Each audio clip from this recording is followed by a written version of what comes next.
நம்முடைய பிதாவாகிய தேவனாலும் கர்த்தராயிருக்கிற இயேசு கிறிஸ்துவின் கிருபையினாலும் பரிசுத்த ஆவியானுடைய ஐக்கியத்தினாலும் உங்களுக்கு கிருபையும் சமாதானமும் உண்டாவதாக. பிரியமானவர்களே, அற்புதமான ஒரு விடயத்தை நம்ம இன்றைக்கு ஆழமாக தியானிக்க போகிறோம். இன்றைக்கு உலகம் முழுவதும் ஏராளமான மொழிகளில் பரிசுத்த வேதாகமம் மொழிபெயர்க்கப்பட்டு வருகிறது என்பது நாம் எல்லாருக்கும் தெரிந்த விடயமே. இன்றைக்கு பரிசுத்த வேதாகமம் ஏராளமான நபர்களின் கைகளில் கொடுக்கப்பட்டு அது படிக்கப்பட்டு வருகிறது என்பது நாம் ஒத்துக்கொண்ட நிச்சயமான உண்மை. அது மாத்திரமல்ல, ஏராளமான மனிதர்களால் பகைக்கப்பட்டு அல்லது புறக்கணிக்கப்பட்டு வருவதும் பரிசுத்த வேதாகமமே. அது மாத்திரமல்லாமல் ஏராளமான நபர்களால் விமர்சிக்கப்பட்டு வருவதும் பரிசுத்த வேதாகமமே.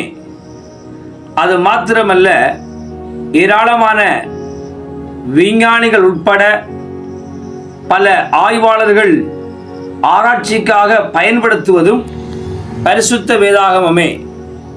இப்படி ஏராளமான கருத்துக்களை சொல்லிக்கொண்டே போகலாம். ஆனால் இங்கு நான் ஒரு முக்கியமான விடயத்தை சுட்டிக்காட்ட விரும்புகிறேன். இன்று முதல் கொண்டு ஒரு தொடர் போதனையாய் சில விஷயத்தை நம்ம ஆராய போகிறோம். என்னென்றால், பரிசுத்த வேதாகமத்தை நாம் எப்படி படிக்க வேண்டும் அல்லது எப்படி பார்க்க வேண்டும் அல்லது அதை எப்படி புரிந்து கொள்ள வேண்டும் அல்லது விளங்கிக் கொள்ள வேண்டும். ஏனென்றால் பல நாடுகளிலும் பல தேசங்களிலும் இருந்து இந்த வீடியோவை நீங்கள் பார்க்கிறபடியால் நான் இதை பல சொற்பதங்களை கொண்டு இவைகளை பயன்படுத்துகிறேன். குறிப்பாக இதுக்கு ஒரே சொல்லில் இதுக்கு ஒரு தலைப்பு கொடுக்க வேண்டும் என்றால், பரிசுத்த வேதாகமத்தை எப்படி நாம் விளங்கிக் கொள்ளலாம் அல்லது புரிந்து கொள்ளலாம் அல்லது புரிந்து கொள்ள வேண்டும். குறிப்பாக இதுக்கு இன்னும் எளிமையான ஒரு தலைப்பு வைக்கிறென்றால், பரிசுத்த வேதாகமத்தை நாம் எப்படி விளங்கிக் கொள்ள வேண்டும் அல்லது உங்களோட சுகத்துக்காக புரிந்து கொள்ள வேண்டும் என்று வச்சுக்கொள்ளுங்க. ஓகே, விஷயத்தை ஆராய்வோம். இன்றைக்கு பரிசுத்த வேதாகமம் 66 புஸ்தகங்களாய் தொகுக்கப்பட்டிருக்கிறது என்பது நாம் எல்லாருக்கும் தெரிந்த விடயமே. அதில் ஆதியாகமம், யாத்திராகமம், லேவியராகமம், எண்ணாகமம், உபாகமம் என்று 5 புத்தகங்களும், இன்னும் யோசுவா முதல் எஸ்தர் வரைக்கும் ஒரு பிரிவும், யோபு முதல் யோபு, சங்கீதம், நீதிமொழிகள், பிரசங்கி, உன்னத பாட்டு என்று 5 புத்தகங்கள் இன்னும் ஒரு பிரிவும், பிறகு பெரிய தீர்க்கதரிசிகள் ஏசாயா, எரேமியா, புலம்பல், எசேக்கியேல், தானியேல் என்று இன்னொரு பிரிவும், ஓசியா முதல் மல்கியா வரைக்கும் சிறிய தீர்க்கதரிசனம் என்னும் ஒரு பிரிவையும் நாம் பழைய ஏற்பாட்டை படிக்கிறோம். குறிப்பாக ஆகமங்கள் 5, சரித்திரங்கள் 12, தீர்க்க தரிசனங்கள் 17, கவிதை அல்லது செய்யுள் நூல்கள் 5. திரும்ப சொல்கிறேன், ஓடலா சொல்கிறேன். ஆகமங்கள் 5, சரித்திரம் அல்லது வரலாறு என்று சொல்லப்படும் புத்தகம் 12, செய்யுள் அல்லது கவிதை நூல்கள் 5, தீர்க்க தரிசனங்கள் 17. அதில் பெரிய தீர்க்க தரிசன நூல்கள் 5, சின்ன தீர்க்க தரிசன நூல்கள் 12. இது பழைய ஏற்பாடு.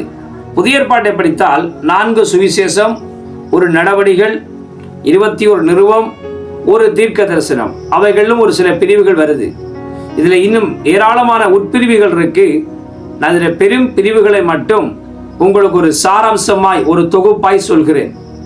இப்படி 66 புஸ்தகத்தை கொண்ட ஒரு தொகுப்பாய் பரிசுத்த வேதாகமம் இருக்கிறது என்பது உண்மையான விடயம். இந்த பரிசுத்த வேதாகமம் இரு பெரும் பிரிவுகளாய் இருக்கிறது. ஒன்று பழைய ஏற்பாடு, இன்னும் ஒன்று புதிய ஏற்பாடு. இப்படி இரண்டு பிரிவுகளாய் பரிசுத்த வேதாகமம் இருக்கின்ற வேளையிலே நாம் இவைகளின் முக்கியத்துவத்தை அறிந்து கொள்ள கடமைப்பட்டிருக்கிறோம்.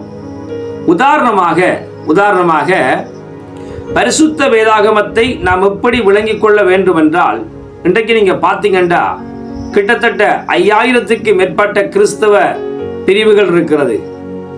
நான் சபைகளின் பெயரையெல்லாம் இங்கு சுட்டிக்காட்ட விரும்பவில்லை.